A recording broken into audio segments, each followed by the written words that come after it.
Hey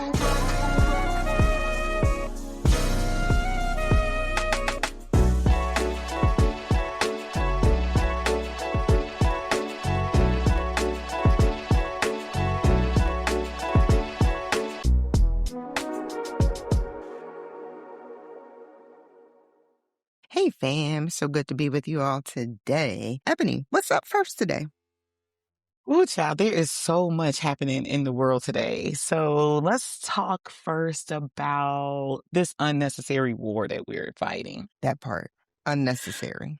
Unnecessary. It seems like every day we turn on the news and there is just something else. But I was just in shock when I heard that we had bombed Iran. And it's like, wait a minute, did Congress approve that? I That don't part. remember Congress approving that. We just woke up to bombs bursting in air. Like, wait, what? Right. So I'm a little distressed about that. I think the most distressing part about it is that it was completely avoidable. I feel like our Congress had not been holding our president accountable for Uh-huh. so long on things that they were supposed to approve, that they just let him skirt by them. We all know this as parents. If you Right. don't hold your children accountable, then they're going to see that they can run all over you, right? Right. The president has seen that Congress has not held him accountable and that he can run completely over them. And that's exactly what he has done with this war. Yeah, it's funny that you would use the analogy of parenting because I feel like in this case, he went to the other parent, the Secretary of War, and then there are other generals that are in the room, right? Because Mhm. he made it by himself, but he cannot execute this decision by himself. So I feel like he went to the other parent and got the people Mm, that were favoring him on his side to help him do this. And now we all have to suffer for it, right? Gas prices have already gone up significantly. I mean, yes. significantly. I went to the pump like Monday and yesterday it was like 25 cents more. I mean, significantly jumped, right? And so on top of the tariffs, on top of the gas, it's just like the economy, despite what this lunatic is saying, is hard right Mhm. now. And all of these decisions, the stock market has crashed, Mhm. and he just doesn't think about all of the things, right? And I personally feel like these countries be minding their business. They don't be bothering the United States. And then we go over there and tell them how to run their households. And now our people got to die. We can't even run our own household. And now our soldiers got to die trying to tell somebody else what to do in their house. Right.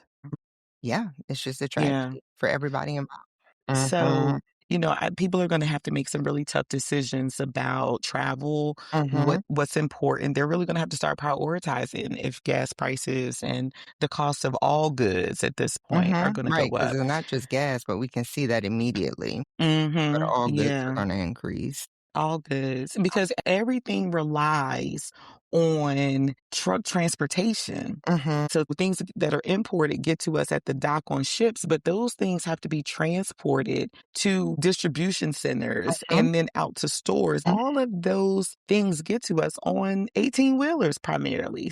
Right, and then when you talk about that, because of the other things going on in this country, we don't have the appropriate amount of staff to unpack and pick fills and do Mhm. all the things for us to get the goods, so then that increases costs.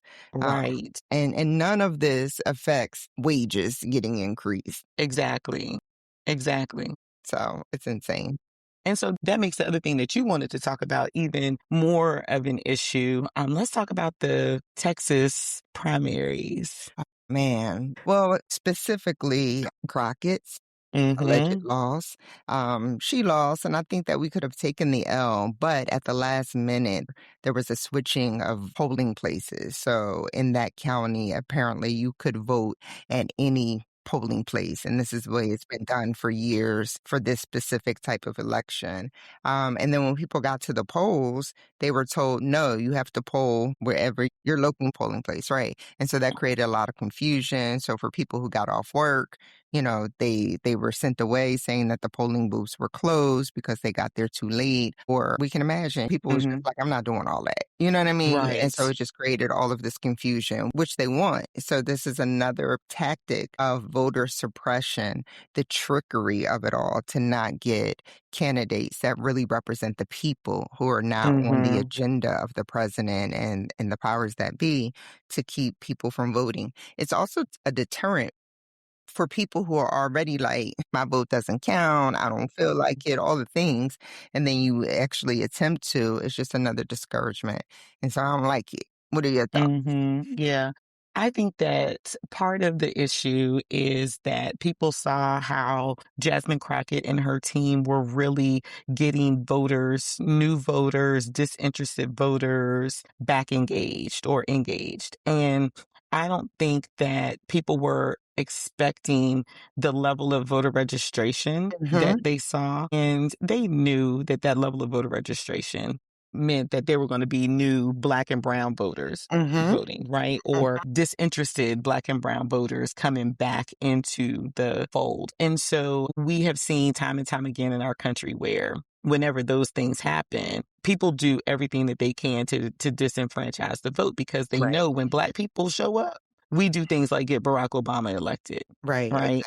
And exactly. they're scared of that. They don't Mhm, want that to happen again, in my opinion. And then there was the lawsuit that the Crockett campaign filed to extend the hours. mhm, So they did get the 2-hour extension, but the state Supreme Court then ruled that no, you need to close the polling places. So the polling places were then closed at 8 o'clock wow, instead of 9 o'clock. And so even with that, though, even with the hours being extended to 9 o'clock, it's still problematic because how do you get in contact with the people who were turned away, right? absolutely. We don't have a system whereby it makes it easy to contact people like that to say, oh, you can now get to your polling place. So, yeah, so I feel like this is just the same game that we've Mhm, seen year after year mhm. just play out in this particular district. And the powers that be got what they wanted. And they did, and I would be interested in hearing or working with a strategy to be proactive about these types of games. I heard on the radio the other day that they were saying we really got to stop with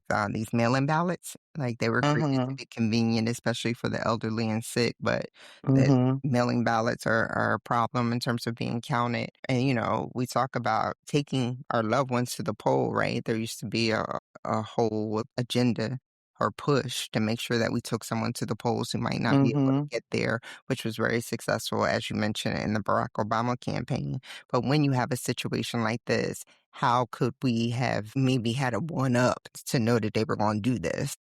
Mhm. And I don't know if it's possible or not, but yeah, I don't expect that this will be the last time we see it in any district. Oh, absolutely not. I think that everybody knows that our election system needs to be reformed, but people don't want to see the system reformed Mm, because of what that will mean. There is no interest in making sure that those things are adopted for, I think, several reasons. Number one, cost. Everyone's going to say, well, it's going to mhm, cost us a lot of money to mhm, transition to this new system. And I get that. But at the same time, it's going to cost you not to transition right. to this new system. And at the end of the day, our society is different from what it was back in the day. Mhm, And so people don't have as much time. And so if people don't have time and you make your process time intensive, people mm, are not going to participate in the process. And it doesn't matter what side of the aisle you're of on, course. right? That's just a reality for everybody. But we will never have 100% trust in our election systems if we do not do something. Yeah. And when you talk about, they're always going to talk about what it costs. It's amazing to me in this country what we find money for, right? This war Mhm. costing us trillions of dollars, right? And Right. to update the system for voting probably would cost millions, so it's Mhm. amazing what we have money for. Yeah. And it's interesting that Jasmine Crockett had these issues and so far officially has lost her race. But, Reverend Dr. Freddie Haynes won his Mhm. race. Yes, he So did. Hey, congratulations. cuz. Congratulations on your win. So we are certainly excited about that. And I'm seeing a kind of a resurgence of ministers re-engaging in politics and becoming elected officials. Again, I felt like this happened a lot, of course, during the end of Reconstruction period. And then Mm. it surged to me like in the 70s and early 80s, kind of quieted down. And now we see more of that happening. What are your Mhm. thoughts on clergy holding these two honorable positions simultaneously? So I think sometimes people have found it easy to say you should keep religion out of politics. Hmm. But right now we see religion influencing politics significantly, right? And not so much in a good way. Mm, Right. You have a lot of these ultra conservative, far right evangelicals who are very much engaged in absolutely. politics and Absolutely. driving the agendas of this administration. And Sure. so while I think it's been easy for people to say, oh, we need the separation of church and state, to be honest with you, if you are truly about your religion, if you have really internalized the key tenets of your religion, then your religion goes with you wherever you go. Absolutely. Right. And so that also means your religion goes with you into the voting booth. Your Hmm. religion goes with you into the workplace. Hmm. Your religion goes with you into the community. And so people should be able to see your religion Yeah. wherever you might be. Right. And so for me, I don't see a problem with ministers being engaged in politics, and everything is political. And so if everything in our country is political, if everything in our world is political, then why wouldn't ministers be more engaged in politics? I think you made some really good points. I'm teetering back and forth. I know right now we see Dr. Raphael Warnock seemingly right on the outside balancing the two Mhm. positions well. We also know he has many support systems in place to help him Mhm. balance it well. And it looks great from the outside. I don't know what's happening on the inside. Dr. Haynes, I'm sure, has ministers and staff who support in terms of helping Mhm. him balance the two. I worry that one might get more attention than the other. Mm. Mhm. And I also wonder, like you, I do think the prophetic voice is necessary, right? On whatever side you are, because the number one principle that goes across religions, it really is love your neighbor. It really Mhm. is That's treat it. others the way you want to be treated. That's right. And so, as you said, if we're leading with all of that, then we're always looking for the best interests of the people. Mhm. And I would think people who profess to have a religion would do that, that it wouldn't be Correct. self-centered, that you would speak Mhm. up and that you would be for the people. And one thing that does encourage me is that pastors or religious people, as you say, even evangelicals, they are not afraid to speak truth to power. Mhm. And so you have evangelicals who are loud about their truth to power, and we may disagree with it, but they're loud about it. And so Mhm. one thing that's encouraging me is that the African American clergy who go into politics are going to be loud. They're not going to be timid, right? They're not going to Mhm. sit back and just let anything go. And I think that's the type of leadership that we need in politics. I agree with you. And I think that that is one of the things that really irritates me about Tallarico getting involved in Texas. And as you all know by now, he beat Jasmine Crockett in the Democratic primary for that Senate seat. But for me, that was indicative of two things. One, agree with me or not, but I served on two county Democratic committees. One of the things that the Democratic committee's role is to make sure that we have great candidates that we Mhm. are putting forward for these different seats, right? So there should be some vetting that happens. There should be some real honest Right. and sometimes ugly dialogue that Mhm. happens because Mhm. at the end of the day, what we should have is one candidate Right. that everybody is going to rally behind no matter what. Absolutely. Instead of splitting Because the vote. instead of splitting the vote. And I think that at least on the left side, that's where we have lost so many opportunities, Mm. right? Because we have these primaries that have 15 people Right, right, in right, them, right. Yeah. right? And so you're less likely to get the best candidate to run against the opposition when you have that happen. If we're going to be strategic, if we're Mhm. going to try to win seats, then Right. we just have one candidate Yeah. and we just Yeah, put I agree all of with our that. effort, all of our energy, all of our money behind that one candidate to ensure that that candidate is going to be successful. So that's the first thing that bothers me about Tallarico being involved. The second piece is that, and we're both in ministry and I have nothing against ministers being involved in politics. However, let's be for real. Like, when we think about who has the most experience, who would have been best for that seat? Mm, And you can say Jasmine Crockett is combative, but at the end of the day, look at the environment in which she found herself, right. And I hate the right? term combative. I feel like she was holding people She accountable. was holding people accountable. That's the number one thing she did. She was holding people Right. accountable. And, as Black women, we get all of these negative connotations when we hold Mhm. people accountable, when we actually know our laws, our legislation, and we're able to Right. regurgitate that when people are out of pocket. Then they feel like we're angry and combative Angry. and Right. even disrespectful when she has been Mhm. disrespected on the floor multiple times. Right. So, yes, that's who you would think you would want, despite her color, despite, anything else that is external about her. The fact of the matter is that she was holding people accountable in government spaces, especially in a time where we don't see accountability. That part. We needed her. That part.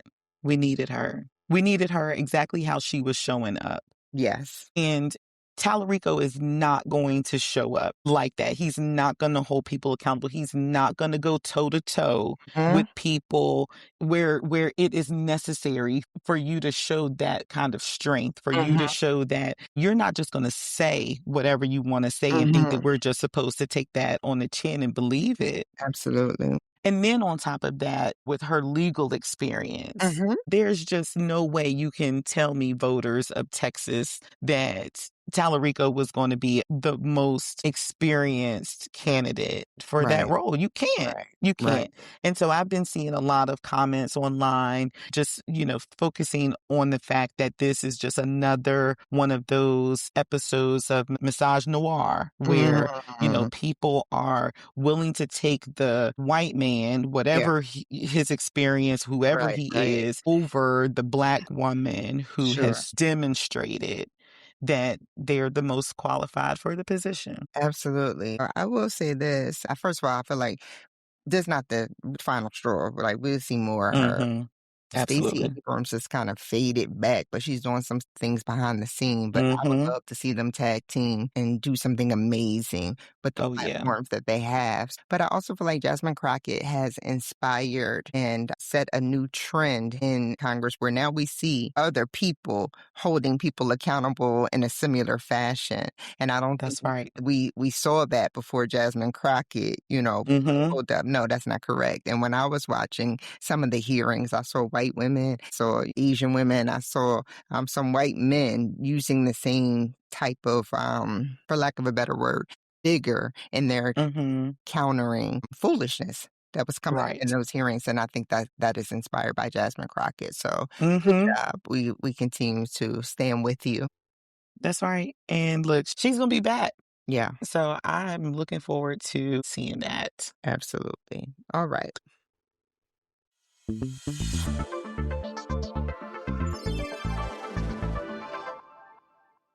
All right. So let's transition to our Black History moment. Blacky black, black, black. March is Women's History Month. Did you know that? Thank you. I knew that. I'm glad you said it. So Women's History Month is an annual observance that highlights the contributions of women to events in history as well as their contributions to society today. And Hmm. so our This Week in Black History will feature two women, Fannie Lou Hamer and Harriet Tubman. I'm sick and tired of being sick and tired. That's right. All right. So this week in Black History, civil rights activist Fannie Lou Hamer died on March 14th, 1977 at the age of 59. I didn't expect her to be that young. Yeah, she had a lot of challenges, health-wise, and we'll talk about that in a few minutes that I think contribute to her dying at such an early age. She was born Fannie Lou Townsend in 1917, and she was the youngest of 20 children born Ooh, into a sharecropping family in Mississippi. 20 Can you children. imagine?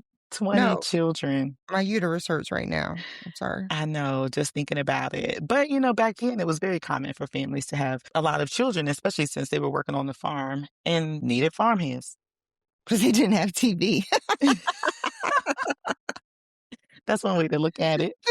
So, yeah, so she became involved with the Student Nonviolent Coordinating Committee, or SNCC, in 1962, and she led many voting drives to get Blacks registered to vote. In 1964, she also co-founded and ran for Congress as a member of the Mississippi Freedom Democratic Party. Wow. Yeah, she was a tough one, especially Mississippi back then. Sure. Yeah, yeah. So one of the things that happened to her, and part of the reason why when she was at the DNC and she made that speech where she said, "I'm sick and tired of being sick and tired," was that her family was really negatively impacted by several things at the hands of white people. One of those things was the fact that she had to have a surgery to remove a tumor. And while she was in surgery, the surgeon gave her a hysterectomy without her consent. Crazy.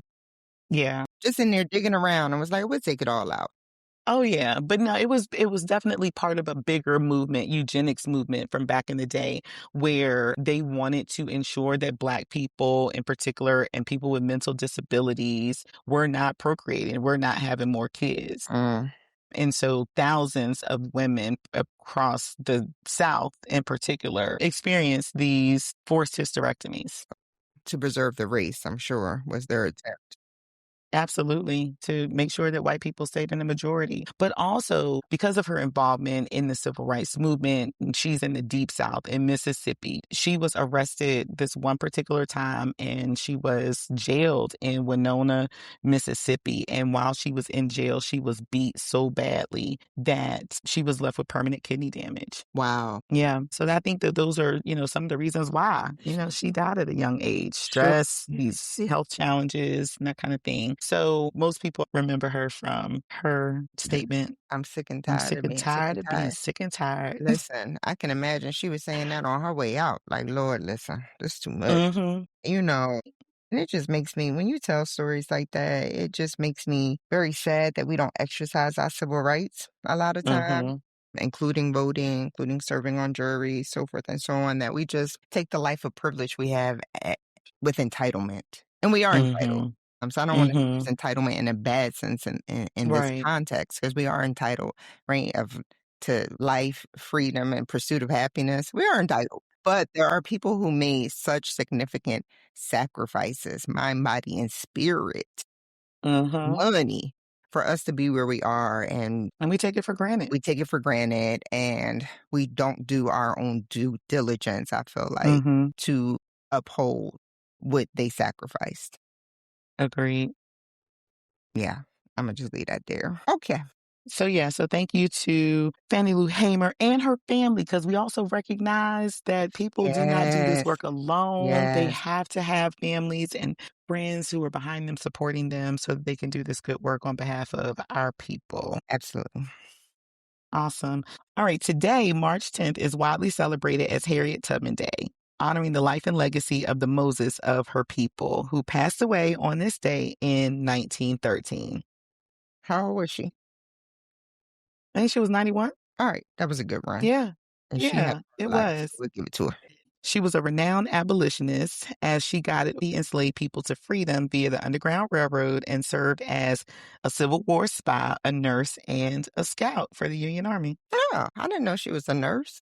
Huh, I like this whole Black History nuggets. And what did she Yeah. say? How many slaves did she free? 70, mostly her family and friends from the plantation where they were enslaved on the eastern shore of Maryland. Well, in the movie, she said, "I freed 1,000 slaves. I'd have freed 1,000 more if they knew they were slaves." If they knew they were slaves. Ugh, I think, you know what? That'll preach. And don't let me get on Facebook Live and preach that. You gotta know you a slave in order to be free. Hey, Jesus. I think you should do it. So after the war, where she served as the scout and a spy, but also she was the first woman to lead an armed raid for the Union in 1863. After the war, she actually began fighting for women's rights, and she co-founded the National Association of Colored Women. And NACW was known for fighting for equality and the right to vote for women. And we're Yes. still doing the work. Yeah. And so in 1990, Congress officially recognized March 10th as National Harriet Tubman Day in honor of her immense contributions. Nobody ever says that it's National Harriet Tubman Day. Girl. Nobody but us, But, because, well, we because are we're black, committed we to black, this. black, black, and I like it. Now I have to get my Harriet Tubman shirt.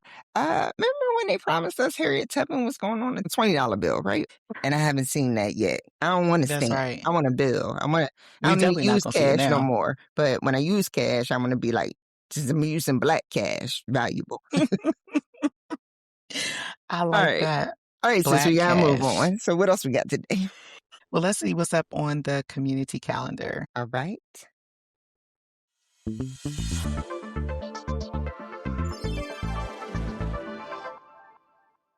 All right, so this day is National Women and Girls HIV/AIDS Awareness Day. And this day is observed annually on March 10th to promote HIV/AIDS testing, prevention, and treatment for women and girls. It's a day that highlights that women, particularly Black women and other women of color, are disproportionately affected by HIV. 1 in 4 people living with HIV in the U.S. is female. And in 2021, Black women accounted for over half of all new HIV infections. Mm, So I hate that I couldn't be with you when you talk with Daphne, but let's listen in on your conversation. let's go. So I asked you to join us in welcoming Miss Dafina Ward, who is more than credentialed in this area of expertise. And I asked her to tell us a little bit about herself, and then we'll get into the conversation. Dafina? Thank you so much. Thank you for having me. My name is Daphne Ward. I've worked in the area of HIV and AIDS in the Southern United States for almost 20 years. I'm an attorney by training, but have been working with nonprofits and the community for a long time to address HIV as a health justice issue as part of a larger systemic challenge we have around our health and social service systems. And I'm really excited to talk to you today specifically about why women and girls should know more about HIV and the things we can do to prevent HIV and to make sure we take care of ourselves and each other. Awesome. Thank you so much for that introduction. I want us to first talk about why this conversation continues to be an important topic, especially in Black and Brown, particularly African American communities. Absolutely. So, HIV has been among us and in our communities and a health issue for over 40 years now.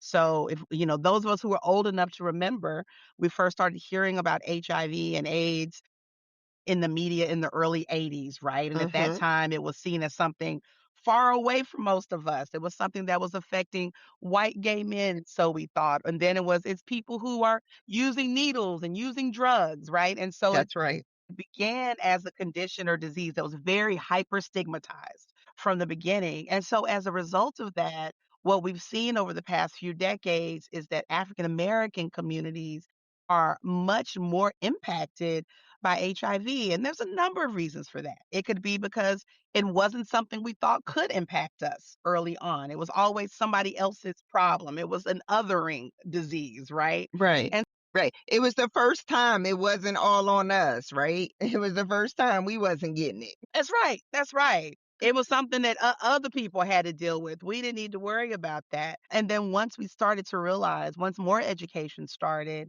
and we started understanding that HIV is a virus that is transmitted by specific fluids, Mm-hmm. which most commonly are shared through sexual contact, Right. we're like, we do have sex, right? Like that is a thing that we do. Yeah. And it's not just people who identify as LGBTQ. It is not just Mm-hmm. gay men. It Mm-hmm. is a virus that is spread from person to person through specific fluids, be it through blood or seminal fluid, vaginal fluid, or breast Right. milk. Right. Like those are things that we do, right, as humans. And so I Sure. think once we started to realize that it was still stigmatized, it was still, well, you must be loose or you must be sleeping Mm-hmm. around or what did you do to deserve it? And so it still became a virus tied to judgment and shaming people. Yes.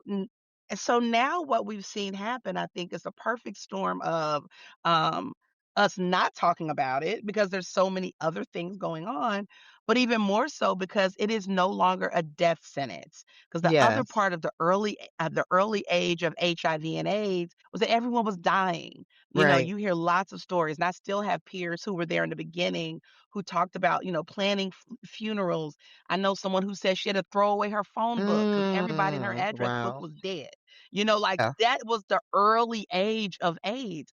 But now we're talking about folks aging with HIV, living 30, 40 years with HIV because this is a manageable chronic condition if you're in care, right? And so as a result of that, we're not talking about it as much. That's one thing because it is now manageable. We're not talking about it as much because also there is still a heightened level of stigma and shame. Mhm. But because we're talking about women and girls, HIV/AIDS Awareness Day specifically, no one talks enough about women and HIV.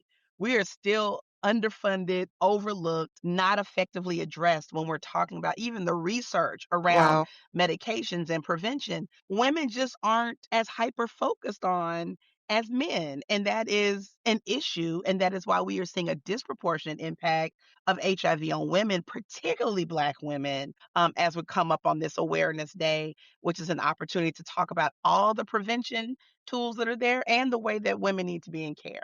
Got you. And it's so important. Like you said, Black women, period. We're expected to carry the world, but nobody cares about us. So I'm so glad we're talking about this today.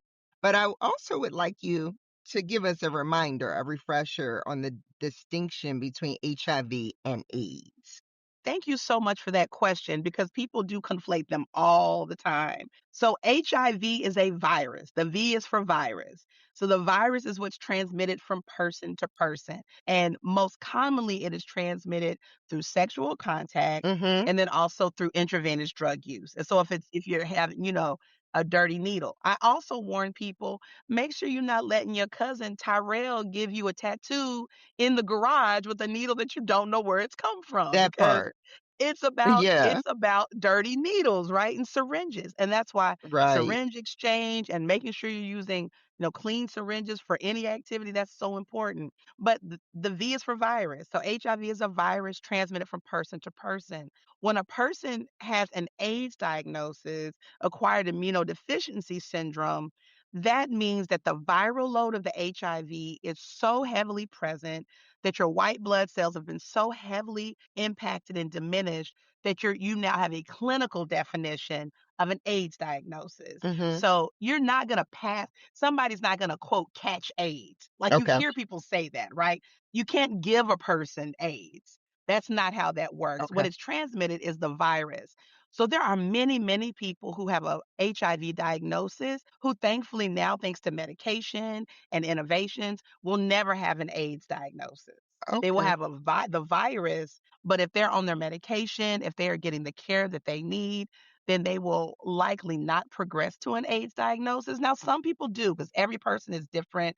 Medication affects everyone differently.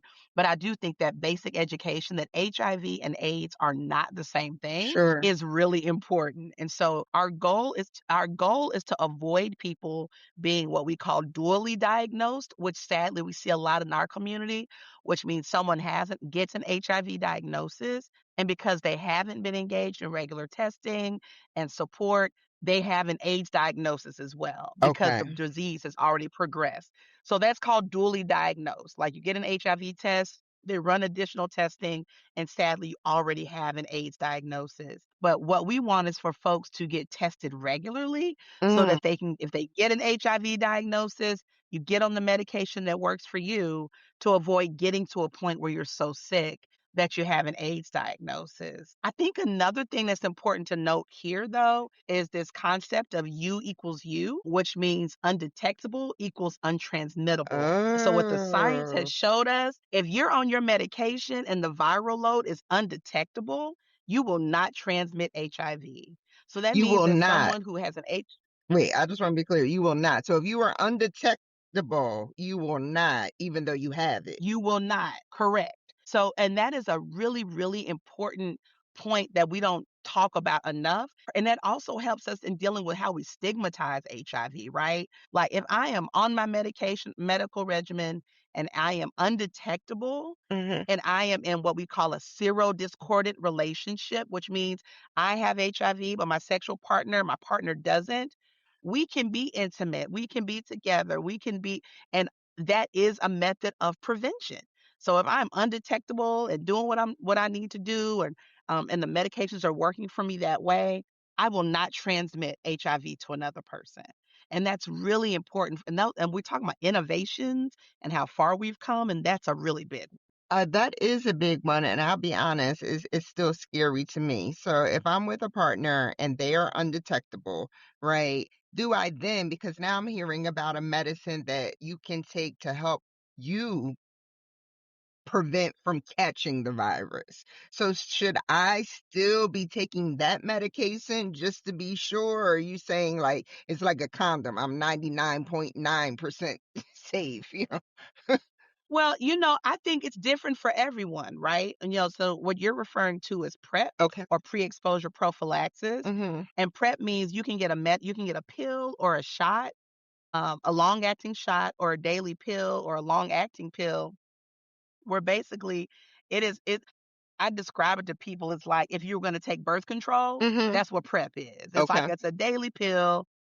Even if you don't know, Right. it's great if you know Right. your partner has But if you don't HIV or if know, you don't right, know right. if your partners have HIV or not. So if you're out there doing your thing and you're sexually active and you don't know the status of your partners, I know a number of Black women who are on PrEP, and I'm all for it. I think it is amazing, and it's an individual decision Okay. and it's not accessible enough. We don't see enough prescriptions of PrEP happening for women. Again, Mm, that goes back to where the research happens, how the marketing happens, the provider education, but I think it's up to every individual. But PrEP is a huge option for people. Another thing that people don't know enough about is PEP or post exposure prophylaxis. right. So if I had a real good time last night, drinks were flowing, and me and my friend who I just met at the bar went and had us a good night. And I don't know that man for real. I go get a post exposure prophylaxis pill, right? So you get on a regimen it's like plan B, right? It's that morning after. Oops, okay. I got this in my sexual toolkit. Let me go get this pill or this series of pills. Is that prescription, the post-exposure, is that a prescription drug, or can you get it over the counter like Plan B? It depends on where you live. So this is where I encourage people to do their research. In some states, post-exposure prophylaxis, you can go get it from your pharmacist, and in other states, you would need a provider to send a prescription over for you. Okay. So you just need to know what the policies are where you live. Okay. And go ahead, and as you're thinking about your sex, and this is the thing, your sexual toolkit should be something you already have in mind, already have in plan, not waiting until something happens. You know what I mean? So, Mhm. Yeah, yeah. I like that terminology, sexual oh toolkit. I like yeah. the terminology, sexual Yeah, 'cause toolkit, because yeah, you need to have a couple things in there. that's right, have your things in there. Everybody doesn't like condoms. Well, if you're not gonna use condoms, what Right. are you using, right, to protect yourself? Whether it's Now, I think it's also important to note that these medications are specifically for HIV. They don't have nothing to do with gonorrhea or chlamydia or anything else. So, you have to bear that in mind as well. So, they are really important and they are great innovations to use and access, and they are not gonna protect you from all sexually transmitted infections. From all those things. Now, while we're on that subject, and I know you're an expert in HIV and AIDS, but are good old-fashioned condoms still effective?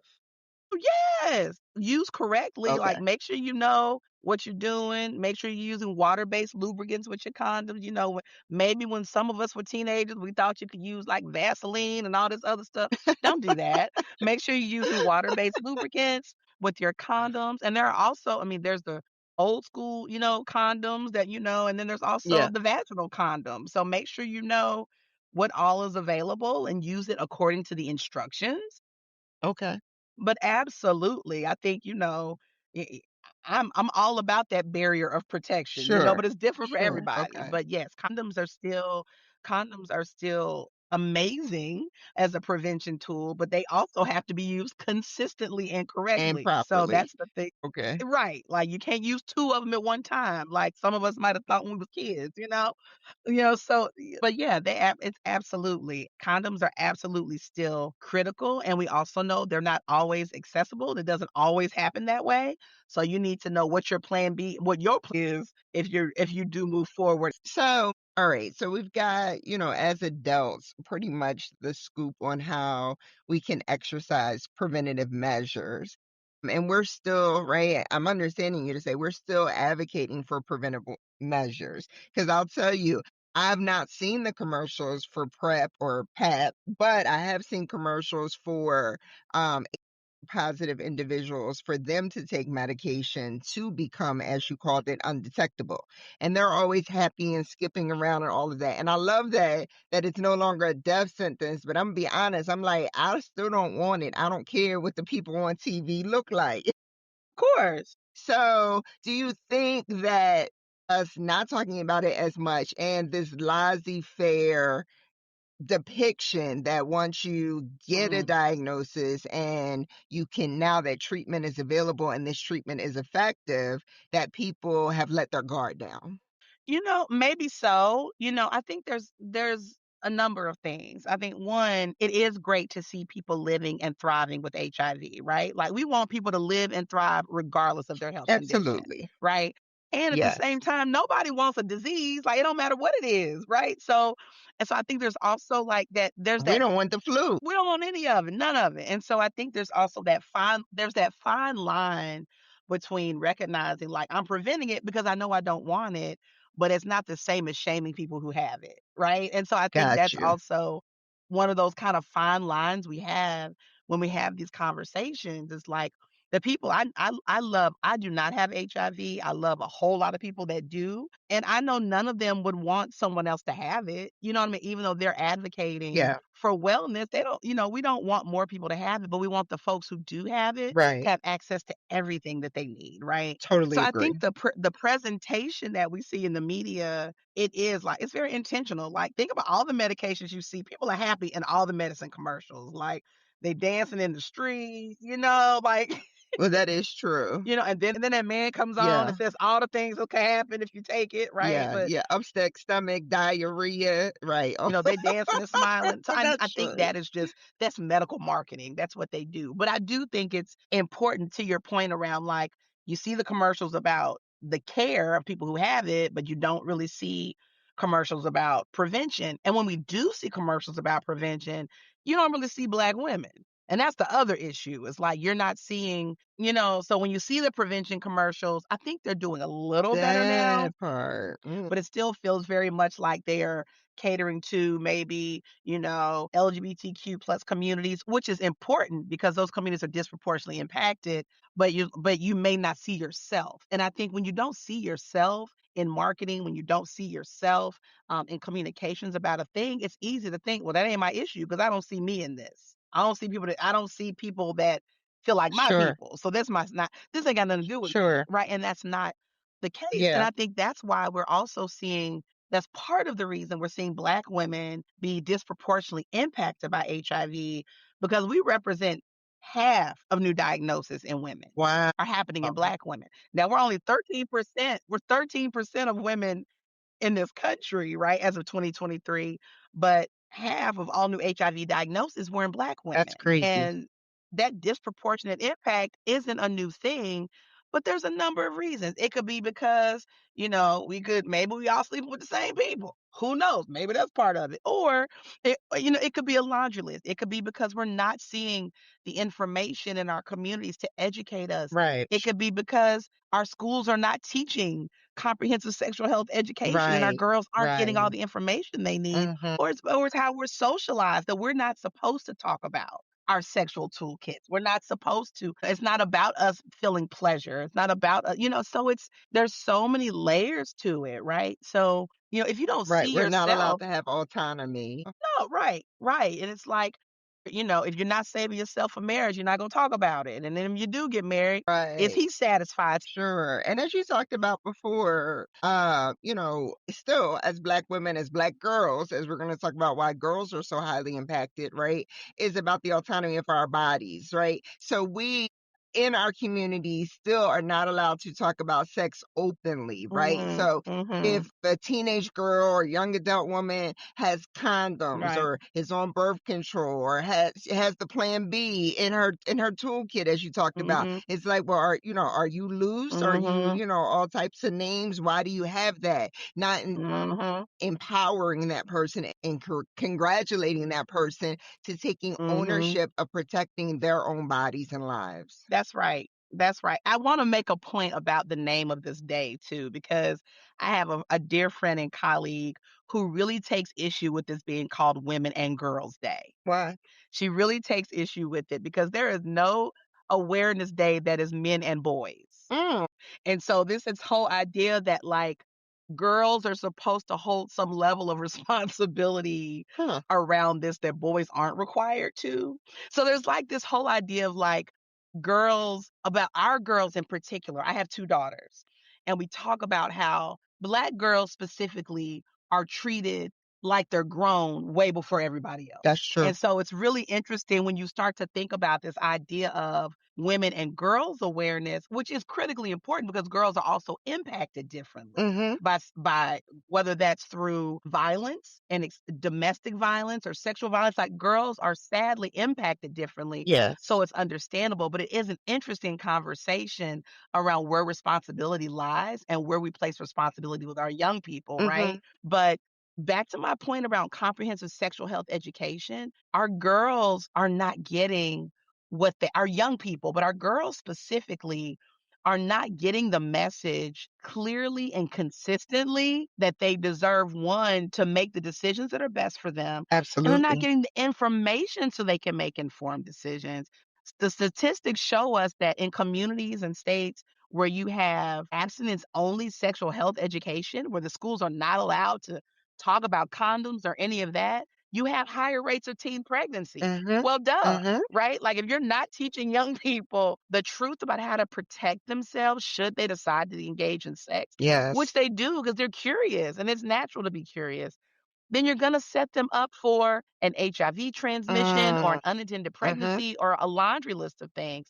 So I think that's part of our challenge. And Mm-hmm. I hope that we can also use days like this to have Yeah. real conversations Right. about Right. how the virus and other issues are landing on our girls because of how we may be failing to Mm-hmm. protect them. Mm-hmm. I think that is a conversation we don't have enough. I agree with you 100%. And it's interesting your friend would feel like the onus is being put on girls and women. And, I came of age to be sexually active. In my mind, it was always the boy's responsibility to Yes. have a condom, Mhm. right? And so to me, I feel like this is an age to be empowering, to say you can Right. choose and bring what you need to whatever your choice is to protect yourself. Right. You know what I mean? And even Yes. in the light sex education I got, it was, well, if the boy don't wanna wear a condom, then, he doesn't get any. But still, to me, the onus was on him to show up with what was needed. So I find it empowering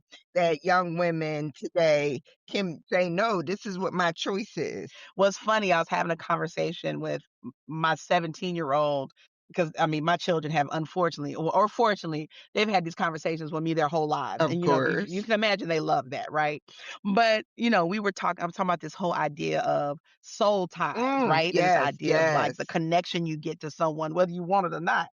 When you engage in a sexual relationship. And I was like, when you give your body to someone, and my child was basically like, I'm not giving anyone anything. I'm like, oh, so this whole like idea of like this is mine, it's not something I'm giving us and this is my choice. Like I think our younger women understand this whole idea of like they do have autonomy. And I think our younger women understand that maybe in a way we didn't when we were their age. And we need to equip them with all the information and resources so that they can make the best decisions while they're feeling empowered. We want them to have all the information they need so they can make the best decisions. Absolutely. And I think you're bringing up another point to, I hope the demographic of our listeners are willing to do this with their children, boys and girls, but especially for young women, um, to take the stigma and the shame That's away right. from That's it and right. to That's right. understand that because you give them the toolkit doesn't necessarily mean you're giving them permission, right? You're not Absolutely. giving them permission to do anything, but you are honest enough with yourself and them to know teenagers, a lot of them end up having sex. So, yeah.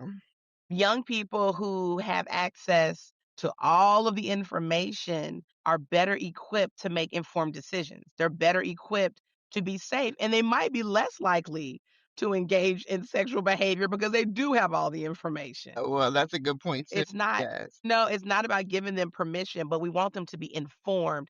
And look, you don't want them to learn about sex from TikTok. That part. You better You don't say want them to something. learn about sex from social Right. media because I have young people tell me stuff that they learned about medicine from these TikTok doctors and all of Oh that. my No, you gosh. want to make sure they have accurate information. Mhm. Right.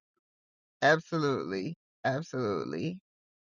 Do you feel like this is a global issue or is it more concentrated to the United States? No, it's definitely a global issue. And I think that's where the justice piece comes in because it's definitely based on economic access and opportunity. It's based on what the laws are in a place, even around access for women to be able to make decisions for themselves. There's a range of things that contribute to the impact of HIV on communities, but women globally are disproportionately impacted by HIV and AIDS. Okay. Tell me a little bit more about the justice component. I know you said it's about the access to the information and the healthcare. Does that solidify it or is there more that makes it a justice issue? Well, what we really have seen is that laws and policies impact rates of HIV and access to care. In most of our southern states, we don't have Medicaid expansion, so we don't have as many people with access to health care. That is a justice issue. That is a policy issue. We have a lot of our hospitals closing.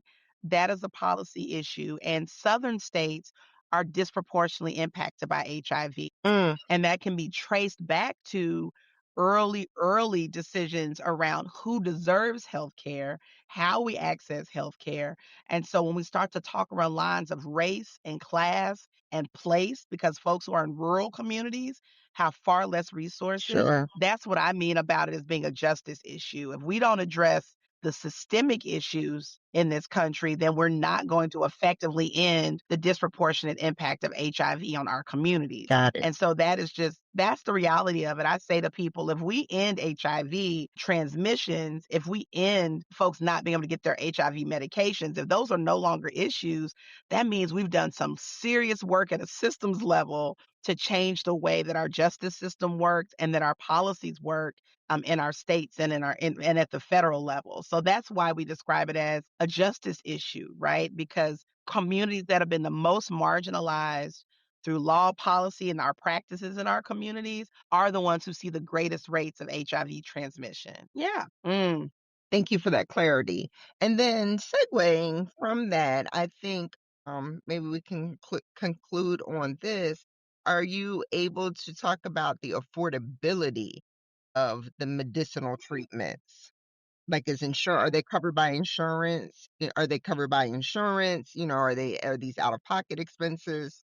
That type of thing. So whether it's, for prevention, if you want to get the access to medication for HIV prevention or HIV care, it really depends. I mean, that's the big answer. So there are in a number of places you can get access to pre-exposure prophylaxis covered by whether that's insurance or some other mechanism of funding. And then as far as care is concerned, we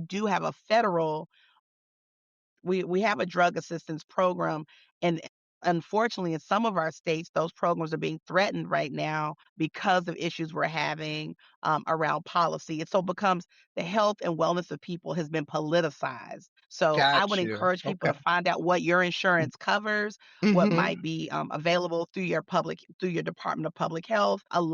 Several pharmaceutical companies do have drug assistance programs that are very helpful, but it Okay. really depends. But you know, as far as I would not want anyone to avoid finding out their status because they're afraid of the Sure. related costs. Please, please, please get tested, know your status. There are organizations all over this country that are doing phenomenal work and will provide, case management and support and resources and linkage services to people whether they need prevention or care. And so it really does it shouldn't depend on where you live. But Sure. unfortunately that's how things are when it comes to folks' health care in this moment. So I want folks to find out what's available in your community and if there's opportunities for us to be advocates to make sure health resources are better available. I would love to see your listeners do that. Get informed and find out what is available to people in your community and what is available as you're building your own toolkit for your own health care. Find out what resources are out there for you. I love it. Thank you so much. And my final question of the day is how often should we be, if you are sexually active, how often should you be getting tested? Personally think you should get tested every year if you are sexually active. Encourage people, Okay. the CDC has much broader parameters around testing, but I think if you know that you're sexually active, Mm-hmm. get tested regularly, maintain knowledge of your status, get tested with your partner. I love hearing about young people who are like, yeah, we got to get tested together before anything happens. I That's love it. right. Like know your partner's That's status, how it should be. and that Yeah. is how it should be. I encourage women to talk to your gynecologist about your sexual wellness. And if you can't talk to them or don't feel comfortable, you probably need a new provider because unfortunately a lot of doctors don't want to talk about sex. But if you're my doctor who is giving me a pap smear, I should be able to talk to you about my sex life. Um so that's what I encourage. Get tested regularly. When you go in and get an annual, get an Get an HIV HIV test. And if test. they Yeah. say, well, you don't seem to be at risk, don't let those people tell you what you need for your health and your body because there's still a lot of stigma and a lot of assumptions. And we know what they say That's about so true. assumptions. That part, that part. It's interesting that you would say that because as you were talking about when you're getting your annual for women or for women and girls, last year they asked me if I wanted to do not just an HIV test, but the whole STD panel of tests. Good. And that was the first time that that had been offered to me. And I kind of was feeling some type of way about it, but I was like, whatever. Fortunately or unfortunately, I didn't need those tests. But if you know somebody sent them, okay, sorry, I digress. But, now that we're having this conversation, I have a change of opinion. I think that's great because sometimes people forget about doing those things, but to have it offered while you're already doing feminine update gynecological examination, I think you're right. All of it should be done at the same time and sometimes more than annually if you know you might be at risk. Yeah, I mean, if you know that if you're unsure, you need to get a test. And I'd say it for the men too. Like y'all, the men aren't above, Mm, being tested because, we also have to have more conversations mhm, about the way that men take care of women when they take care of their health. mhm, We don't mhm. talk about that enough. That's We so want true. them to be healthy, yes, Absolutely. and the healthier they are, the better they can be for us, Yeah, right? And so, yeah. you know, it's really important. So yes, there is no shame in getting that STD, STI panel. Get your panel, know your status on all the things, and feel proud of that. But that's part of us reprogramming how we've been conditioned to think about these things. Absolutely, absolutely. I love the reprogramming. But thank you so much. You've given us a lot of insight and brought the conversation or the reality of the circumstance of this virus back to the forefront of our minds. And I believe that even if we just save one life from this conversation, it's been more than worth it. Absolutely. Every person deserves to be healthy and to thrive and to know their status. So thank you all for having this conversation for National Women and Girls HIV/AIDS Awareness Day. Thanks so much. Our pleasure, our pleasure. But definitely everybody. If you haven't done it already, if you haven't had one in a long time, make a commitment. Go get tested. Today, tomorrow, next week, get tested. Don't push it off till 2027. Get it done. All right, fam. Well, we're going to wrap up this segment. So we thank Daphne so much once again, and we look forward to hearing from you in the future. That was phenomenal. I'm so glad that we had our special guest. I was reluctant, but the information that we received, the heartfelt discussion from a personal vantage point was so much more than we could have expected. So thank you. Thank you for being on and sharing with us. And we certainly pray that the content that was shared will be a blessing, will be informative to our listeners. Amen. All right, so what's on tap for our herbal tea for today?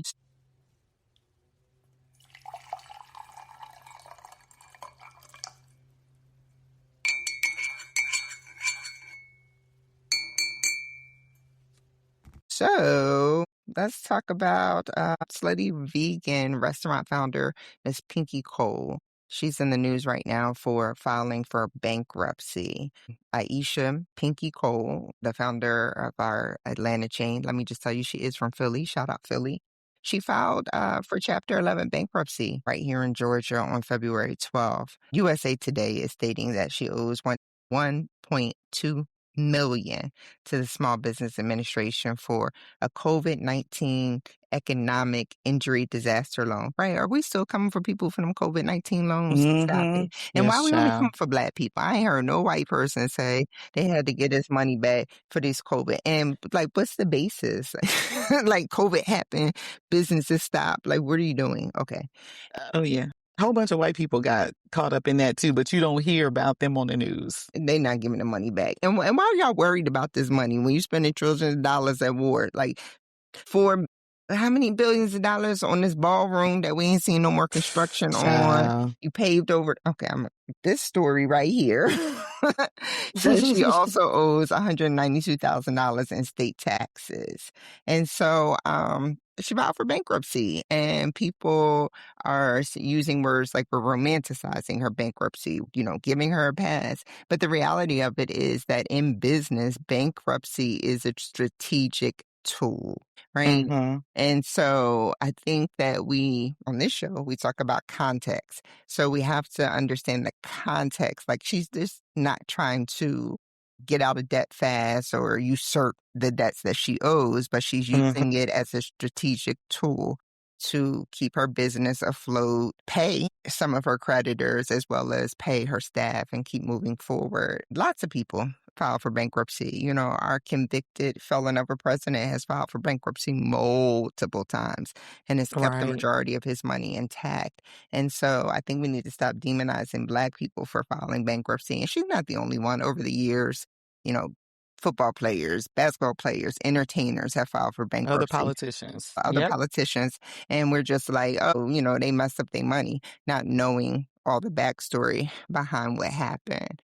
And Mm, so, I'm supportive that it's used as a tool. I am supportive that she is doing whatever she can to stay in business. We know entrepreneurship is hard, especially for a Black woman, right? that's right. Navigating the behind the scenes system. We talked earlier at the top of the show about increase in prices, right? So when things increase in our community, we don't even expect, like, if you go get a sandwich from Slutty Vegan, you don't expect the price to have increased. But as a Black entrepreneur, not only have her cost of business increased, but probably increased more significantly than, Jersey Mike sandwiches or something like that. And so we have to keep that in mind as well, that we have to continue to support even when things increase amongst our own people in order to keep them in business. My only issue, and again, I don't know the inside, is that Pinky just got her business back. She had filed bankruptcy before, she had sold the business, and then she fought to buy it back.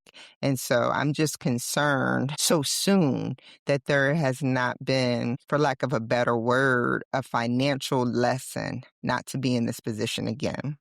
Your Mm-hmm. thoughts? Yeah, it reminds me that I think for any of us who decide to go in business, that we have to make sure that we're surrounding ourselves with people who are way smarter than us Sure. in different areas. Mm-hmm. Sometimes we want to make sure that we're holding on to our money and we don't invest in consultants who can help Mm-hmm. us. We don't Mm-hmm. ask people who can help us with specific things. I think at some point, there has to be a realization that when we're in business, we can't know everything. Mm-hmm. We don't know everything. Right. And so we have to surround ourselves with people who can help us make sure that we're successful. Yep. And that's not even to say if you surround yourself with all of these people who are very knowledgeable that your business won't have bumps. It will, but at least you may be able to weather the storm a little Mm-hmm. better. Mm-hmm. Yeah, and the other piece of this is that black companies tend not to get the same level of investment Absolutely. as white companies. And so I think that that also behooves us as potential investors to ensure that we are helping these business owners start out on a good foot Sure. so that they're not having to take out subprime loans and Right. use these different tools to allow them to stay in business, but maybe they're spending more in interest or they have to Mhm. pay more. We need to be in the business of supporting our own folk and investing money to make sure that these businesses can stay successful. Absolutely. When you said that, I wondered if this situation would be different if she, and help me with this term because I'm not stock market savant, but if she had gone public at this point and offered Right. stock options, and then, Hmm. that might have been a way to avoid this Right. scenario too. Yeah, you're absolutely right. And I think sometimes we want to hold our business close to the vest, Mhm. right? We don't want other people telling us how to run our business, which is what happens when you go Mhm. public, right? Mhm. You have shareholders, but you have to weigh the pros and cons. And sometimes, that is a better solution for us. Yeah. But we got to do our research and also support our own. Absolutely. So I'm sorry to hear it, but I believe that she's going to come out of it and come out of it stronger Oh, for sure. and better. And that is my wish and prayer for her.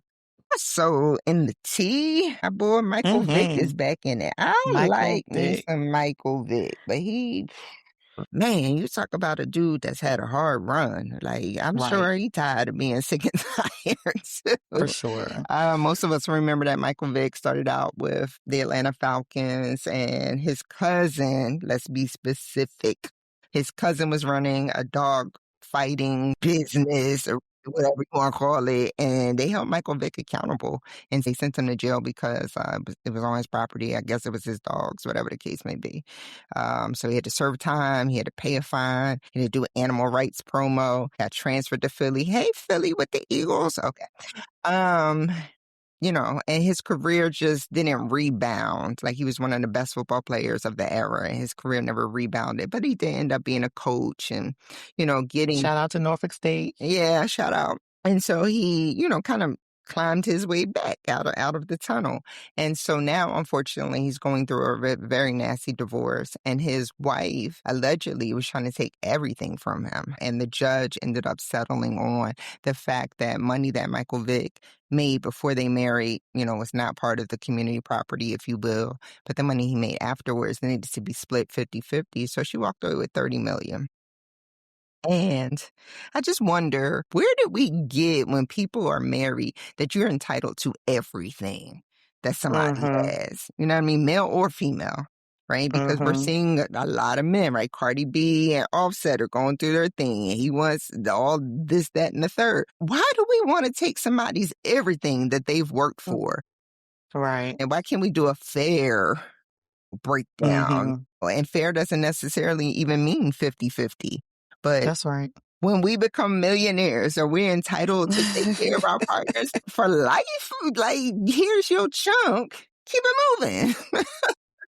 Having been divorced, I think that some of it has to do with unresolved feelings Mm, that turn into, I'm going to hurt you at all costs, and literally is at all costs. mhm. And so I think sometimes people look at it as, well, I couldn't get what I wanted out of the marriage, and so you are going to pay. Wow. You're going to pay. And no, it's not reasonable, but I think sometimes people look at what they can get from the other person as their way of getting back at them for whatever the unresolved hurt, whatever the unresolved feelings are Mm, in that situation. And I would just say people need to step back and acknowledge their feelings in the situation and acknowledge where they are and why they are demanding what they're demanding. mm. And why would you want another person to suffer? Because think about it, if you take everything that a person has, Right. everything, then that means you want that person to suffer. That's a good point. And Mhm. why would you want that person to suffer? Right. So yeah.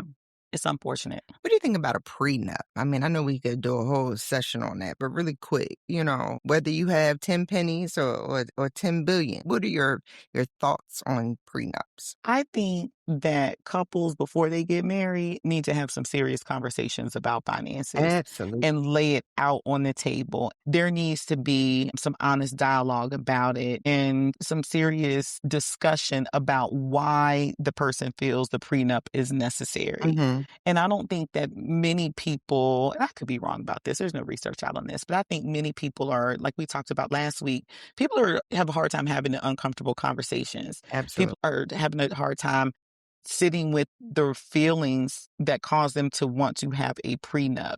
I was in a marriage before where someone was stealing money. I don't trust. I Hmm. don't whatever. And you know what? All of those feelings are completely valid. Right. But why don't we talk about it first? Absolutely. And then, I'm sure many people are reasonable enough to say, all right, well, if you want a prenup, that's fine. But it all starts for me with an open, honest conversation about where I am, especially when it comes to money, because money is one of the main reasons why People marriages divorce. end in divorce. Yeah. Exactly. I used to, not that, anybody has offered me a prenup or had anything to prenup, but what, when I used to think about prenups as a woman marrying someone of means, in my mind, I thought I would be offended about that. But now I'm like, have an understanding that marriage is a business contract. Mm-hmm. And so in that business contract, we also have to negotiate finances. And so, like you're Mm-hmm. saying, being open and transparent about what happens on the day to day in finances, but also what happens, God forbid, someone dies, or God forbid we get Mm-hmm. divorced. And I think now, as an older adult, not that old, as a mature adult, that these conversations are needed and practical. Well, that was a good talk. All right, fam. That's it for today's episode. Please like and share and enjoy life. And life more abundantly. Cheers! Can I go back?